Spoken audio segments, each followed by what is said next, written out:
দেখুন, আমাদের বিজেপির কোনো তাড়াহুড়া নেই।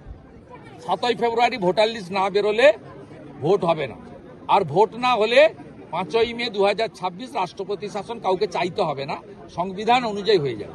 কাজ করছেন রাজ্য সরকার অসহযোগিতা করছে, রাজ্য সরকার অসহযোগিতা করছে বলে বিএলওদের উপর কাজের লোড হচ্ছে।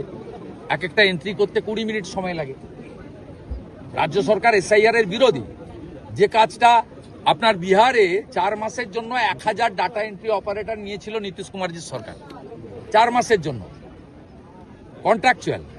এখানে ইলেকশন কমিশন থেকে অনেক আগে প্রপোজাল পাঠালেও মমতা ব্যানার্জির নির্দেশে অর্থ দপ্তর মঞ্জুরি দেয়নি ডাটা এন্ট্রি অপারেটরদের জন্য। তার জন্য বিএলওরা অসুবিধায় পড়ছে। দেখুন, আমাদের বিজেপির কোনো তাড়াহুড়া নেই। 7ই ফেব্রুয়ারি ভোটার লিস্ট না বেরোলে ভোট হবে না, আর ভোট না হলে 5ই মে 2026 রাষ্ট্রপতি শাসন কাউকে চাইতে হবে না, সংবিধান অনুযায়ী হয়ে যাবে।